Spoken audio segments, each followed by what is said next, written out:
What is going on, all you wonderful A-plusers out there? It is I, Stuart, here once again to give you guys another Legends of Tomorrow review.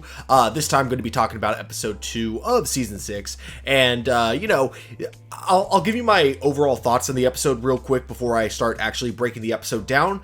Overall, I thought this episode was very okay, very underwhelming. I thought the previous episode, as you guys know, was really good, but there was just something about this episode that just kind of, it felt very forgettable. To the point where I was ready to start recording this review earlier today, about an hour ago, but I realized that even though I had seen the episode the previous night, I didn't remember that much about the episode itself. Like, I kind of remembered what the plot was, but I couldn't remember anything important when it came to certain character details, or the main thing is I had completely forgotten about what actually happened with Sarah Lance's storyline. Like, I remember Amelia Earhart being in it, but I don't remember like how that all concluded. So in other words, what I'm kind of getting at is this episode was decently forgettable, unfortunately. But with that said, I got a chance before doing this review to rewatch the episode, so I'm gonna break it down for you guys and let you guys know why I feel certain ways about the episode overall. So to start the episode out, basically kind of how we saw in the trailers, the Legends have discovered that the aliens that have fallen out of the ship that were originally prisoners on the ship have now each kind of gone into different timelines. So now the new shtick for the season is going to be that they have to go through different time periods trying to stop all of these different aliens, while at the same time trying to get information on what happened to Sarah Lance.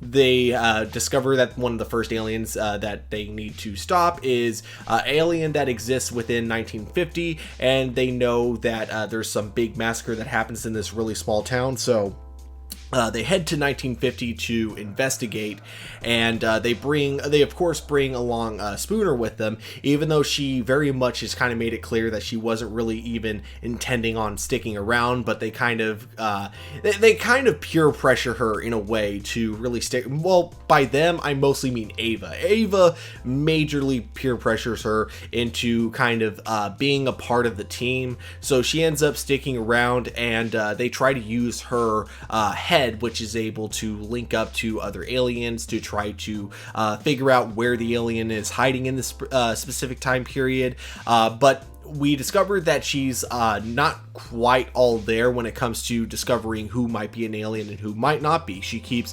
constantly mistaking regular town folks for people who might be aliens. This first one she gets like a specific sense about, and figures the glasses that this woman is wearing is very similar to Gary's glasses, so she must be an alien. But of course they take the glasses off of her, and I mean, like, they force the glasses off of her. It was kind of funny, not gonna lie, but of course nothing happens, and this happens again, although this time her suspicion is a lot more justified, because it's not just the fact that she has kind of the feeling going on in her head, it's the fact that she sees a guy who is eating straight up raw meat at a meat factory, and the fact that he seems very rabid in a sense, and he has like all the really weird sauce that they serve at the burger place like smeared all over his face. This leads them to find out that it's not necessarily that the people are aliens, it's the fact that they've been eating some sort of alien sauce that's been making the I guess satellite in her mind kind of go all haywire and mistake the wrong people for the aliens. So the next goal that they have is to find the source of the sauce, and the easiest way to investigate that is of course to get jobs working at this burger place, which I'll get a little more into that kind of shtick that they have going on there, but in the meantime, they do eventually discover that the sauce doesn't originate from the burger place, but it originates from the owner's wife. And as they go to investigate, or by them I mean Ava, as she goes to investigate, she discovers that the way that she's been getting the sauce is that the sauce has been coming from a strange cocoon that just randomly appeared in their attic and started to ooze all of the sauce out, and she's been scooping up the sauce and selling it to customers because it tastes delicious, apparently. Really gross if that's the way she's going about it. But what I also found really strange about this kind of twist is how they imply her husband doesn't know anything about it, or he's just a really good liar. But it was just really funny because it's hanging there in the attic, and the sauce that is oozing out of the cocoon is like oozing so much that it gets to the point where it leaks through the ceiling and starts like getting all over the place on the bottom floor. So my question is, how the hell does the husband never find out about this? And also, if the sauce is oozing from your attic and it's oozing to the ceiling of, you know, your family room, I feel like that would mean you would need to move out of there immediately, or your house is going to collapse on itself. But whatever, these are just stupid nitpicks. I'm not actually, you know, using this to complain about the episode. I'm just kind of like thinking logistically, like how this could possibly work if it actually could happen in real life, which obviously it couldn't. But anyways, of course, because it's a cocoon, of course a freaking monster pops out of it, and we get this giant moth monster, and of course the moth eats the woman that's been like trying to you know, sell the sauce to different people. And they figure because the sauce is making people crave meat, they figure that the moth that pops out of this is also going to crave meat as well. One thing that was really bizarre about this with this moth creature is that its sound designs, they literally use Godzilla's roar for this creature. Like, and I'm not even like saying it sounds similar to Godzilla. I mean, like, literally, if you look at the old school Godzilla from like the 50s and 60s and you listen to the sound effect used for his roar, it's literally that sound effect used for this moth. So I don't know if that's like now a public domain sound effect that anyone's allowed to use now, or if they just paid extra money to get that. But not only that, but of course they have to make a moth reference in the same episode. But yeah, it was just it was really funny. I didn't know that was something that they would be allowed to do in Legends of Tomorrow, using sound effects from like other Godzilla movies and all that kind of stuff. But one thing that was kind of a disappointment with this monster, and I say kind of because, like, on the other hand, it's better than, I guess, having the whole episode drag on longer than it needed to, is that the thing goes down like really easily. Like, it takes a couple of blasts from this blaster that Spooner had made like in her basement, and it's weird to me that she was the only one well equipped enough to take down this alien, and the Legends, you know, despite them having access to a time machine and not to mention the Time Bureau. I mean, I assume the Time Bureau is somewhat still running, you know, and they weren't able to, you know, secure any weapons from the Time Bureau or weapons of their own. I thought was really weird. But yeah, the moth goes down with like literally, I believe, 1 or 2 shots at the very end of the episode. So it was kind of an anticlimactic final battle with this moth. There was no like using its own weapon against it type of thing to take it down. It literally just goes down with 2 blasts from her blaster, and that's pretty much it. We also get, I wonder if I really want to talk about the scene now or if I want to wait till the end of the episode. I guess I'll kind of bring it up now. We get this awkward scene at the very end. Now, it wasn't like awkward at first. At first, it started out genuinely sweet. And in fact, I'd actually say it was a good scene if it wasn't for the context of the universe that this series takes place in. But I did think it was great because Ava, the entire episode, kept kind of pushing Spooner into this mission that she didn't want to be part of.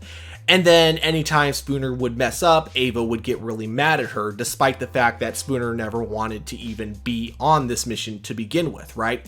And that was kind of Ava's arc, is having to learn to, you know, not be so stubborn. Obviously, this stubbornness from Ava really just comes from missing Sarah and trying to do anything she can to get Sarah back. So it's understandable. It's definitely, you know, while it's out of character of Ava to act this way, it's not out of character in the sense like she would never do that. It's more out of the character, and you can tell she's under a lot of stress right now, and you know, a lot of fear is clouding her judgment. So of course she's going to act out of character. She's going to make a lot of mistakes. You know, it's kind of like, you know, the same thing that I say with Luke Skywalker in The Last Jedi. Yeah, what he did with Ben was completely out of character, but at the same time, I totally get how it happened. You know, it's in real life, people act out of character when they're in really bad situations, is all I'm getting at. So when I say Ava was out of character in this episode, I don't mean it in a bad writing standpoint. I mean it in a it makes sense for her to be acting this way due to the circumstances,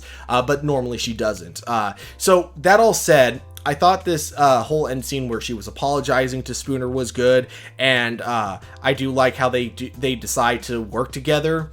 The part that I thought was really bizarre about this scene, though, really bizarre, is the way it ends with Spooner being happy about wanting to shoot down some aliens, and Ava at first being uncomfortable with that remark, but then just thinking, you know what, yeah, I like that attitude. Yeah, let's go kill us some aliens. Now, what made me kind of weirded out by the scene is that this takes place in the Arrowverse, right? Which has Supergirl as part of this, universe, this overarching universe. And you had this whole season 4, where it was clearly like, just this big metaphor about, equality for all and everything like that. But of course, instead of using other ethnicities, they use aliens to tell the story. Very similar to how in X-Men, instead of other, ethnicities, it's always, the mutants. But clearly, mutants are, the metaphor for racism, in the same way that in Supergirl season 4, aliens were the metaphor for racism. So it's really awkward when you kind of realize this is taking place in the same universe as that, and we're looking at a character who is excited about killing aliens and just shooting first, asking questions later, and we're supposed to be rooting for this character. It really kind of takes you out of the universe when you think of it like that. I mean, I feel like maybe this season was kind of written with the writers kind of forgetting this is in the same continuity as Supergirl, or at the very least with them not realizing kind of the impact that of God, I don't know how to say it. Like, I guess, like, I don't want to say like the writers don't really realize the universe that they're writing the show in. It's more of like, I just don't think they care.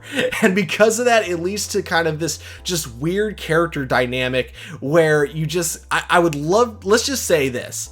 I would love to see how characters like Alex Danvers or Supergirl would have reacted to Spooner's statement there at the very end, because for a fact they would have been extremely not okay with that statement at all. So it's just like one of those really funny things where, because they're all, if this was any other show, I wouldn't have thought anything of that line, but because again this takes place in a universe where aliens were a metaphor for racism, that whole line at the very end just doesn't sit right with me. I don't know if anyone else is going to bring this up about the episode. I haven't watched any reviews for this episode yet, but it was definitely something that did not sit right for me, and I really hope I'm not the only one thinking this right now. But anyways, yeah, there was that whole thing which I thought was odd. Also going on in the episode, like I kind of mentioned before, you had this shtick where 3 of the characters were working at the fast food restaurant in order to investigate, but really this was kind of just mostly an excuse to give some character development for Bayrod and Zari, and this really felt like something that should have been done in the previous season, because it feels like to me, this kind of feels like a step backwards for both of their characters, where Bayrod is kind of being selfish with the totem, not wanting to share it with Zari, and Zari feeling like, hey, since the totem works for me, I should be allowed to use it as well. So that's kind of like the conflict there, and I thought it was good, honestly. It just felt out of place to come in this late into the series. Again, if this had happened last season, I feel like this episode, or this kind of dynamic between the two of them, could have worked a lot better. But with it being at the point where I felt like their relationship had kind of fully grown at this point, it just really feels a little bit out of place to my opinion. I forgot to get an image of it, but I also was not a fan of how the conflict kind of came to a conclusion, because what I thought they could have done is the idea of kind of trading on and off, which would have been pretty cool, but no, instead what they do is they just have the Zari, who still lives in the totem. She apparently can just split it in two, so now they both have their own totem, and they can share the power together without having to like actually share it. So I don't know. I didn't really like that conclusion, because then, like, literally, they try to have this whole thing where the two of them are learning more about each other. Zari kind of learns that Bayrod has, for the longest time growing up, always been in her shadow, and that the totem to Bayrod was like kind of his way of being his own person, not just the guy that always is related to the Dragon Girl like siblings and everything. But I don't know. Again, I like that. And if it was last season, I would have been totally fine with that. But again, it kind of, when you end the episode with the totem just like Deus Ex Machina, gets split into two pieces, so now the conflict is over, it comes off as lazy because it's just, the writers were too lazy to really come up with a good solution of just having the two of them share it. So I wasn't a fan of how it ended. It kind of felt like the whole lessons that they learned about each other kind of went nowhere in the end because screw it, we just get to share it, or we both get our own, so it's not even really sharing at that point, is it? I don't know. I wasn't a huge fan, is what I'm getting at, of how it all ended, and just the fact that this conflict happened so early. All right, so now we get to the Sarah Lance portion of the story, and I actually really like some of the mystery that they've given us with this part, because we do see Gary and Sarah Lance have both crash landed on an alien planet, and the reason Sarah is making that really bizarre face that you see on screen is because she sees a dog outside this alien planet, which gives her the idea that clearly if a dog is able to walk around and breathe on the planet, so can she, right? But I mean, me personally, I've seen a few too many sci-fi movies that may not actually support that theory, but it's a TV show, so I'm okay with suspending my disbelief. But her and Gary decide to go exploring this planet, trying to follow the dog, thinking it might lead to someone who can help them get off the planet. But then they come across none other than Amelia Earhart, which I thought was actually pretty funny and in a way kind of clever. I don't know if that would be really considered poor taste or not, because this is a real person that went missing during a flight, and to this day no one knows whatever happened to her plane. So to like kind of take that tragic story of someone like literally going missing and then play around with a sci-fi element, personally it's not that it bothered me, I just don't know if that's considered bad taste or not. I bring this up as more of a question than a critique. Like, is that bad taste? I actually don't know. But anyways, they do start to soon realize that something isn't quite right with her. And when they're about to leave, that's when it kind of gets like a weird reveal at the end that Amelia Earhart is, or at least we don't know if it's that she's been kind of possessed by a weird alien demon, or maybe it's like a parasite that's taken over her body, or it could also possibly just be a shapeshifter, and for some reason, when looking for different people to transform into, Amelia Earhart was just the first thing that popped in its mind. We don't really get like a full explanation, because it ends with this creature biting Sarah Lance getting sick, and it ending with her seeing a few lights that appear. We don't know if this is going to be from some friendlies, or if it's going to be from some enemies that are going to continue to capture both Gary and Sarah Lance. I also like that we get a little more information about Gary's alien race, how we discover that he does come from a very savage planet, which is why he doesn't really fit in. There is also kind of an implication that there's like a gender reversal, because as we see in the previous episode, Gary's wife fiance seemed to be a lot more intimidating than Gary was, as Gary is like very much like kind of a soft dude, if that makes sense. And not to mention the fact that in this episode they mentioned the fact that he was never really engaged to her so much as he was traded to her, kind of the same way like old days, and I mean even in some countries this happens, is the idea of pre-arranged marriages, where the kids never really get a say in who they get to marry. It's always up to the parents, and sometimes parents will trade their kids in order to get either land or money and stuff, and it sounds like that's the kind of world that Gary came from. And so it does add that like tragic layer to Gary as well. So even though Sarah Lance is like really pissed off understandably at Gary the entire episode, there is that kind of element that really does kind of help you really sympathize with Gary once you realize the kind of world that he comes from. So I thought that was all really well done. But guys, you know what? I thought overall, again, this episode was very much just okay. And it's funny because the movie that they were mostly parodying in this episode was the movie called The Stuff, which had a very similar plot. Essentially, this weird white goo comes from space on an asteroid, and someone tastes it, and he's like, this is the most amazing thing ever. And so what later becomes known as The Stuff ends up becoming the most popular thing in stores, and anyone who's not eating it for some reason is majorly looked down on, and they're forced to eat it. Like, people like literally force feed the stuff to them. So that's what this episode you could tell was paying a lot of homages to. In fact, they even kind of referenced that within the episode itself. But unfortunately, in doing so, because The Stuff is, to me, kind of not trying to say it's a bad sci-fi movie. It's not. And if you guys like the movie The Stuff, that is totally fine. To me, it was always kind of a more forgettable sci-fi movie compared to others out there. So I was never like a big fan of the movie. And honestly, I think with this episode being a huge homage to that movie, it kind of ends up being the same way I feel about this episode. It's not a bad episode, but it's just very bland and kind of forgettable. I wasn't really a fan of a lot of the gross out humor that they use in the episode. Not that they use too much of it. It's not that. I just get grossed out whenever it's like a close-up shot of people eating with their mouths open, and there's a few shots of that in this episode, so I'm always kind of cringing at that. Not really a big fan, but again, that's just me personally. That always grosses me out. I know I don't speak for everyone, but for me, I was like kind of, ew, gross, can we stop, please? But yeah, guys, overall, it wasn't a bad episode, so definitely give it a watch when you guys have a chance. It's on the CW website, much like all the other much like all the other Arrowverse shows. And yeah, I apologize for this review being up late. I'm going to try to get these recordings done the night they air and then have them ready to go in the next morning, but I'm definitely not going to guarantee that, because much like last night, I had a lot of things going on both last night and this morning, so literally this was the only time period where I was able to get this video out for you guys. But that said, I am going to try to be more efficient on it in the future.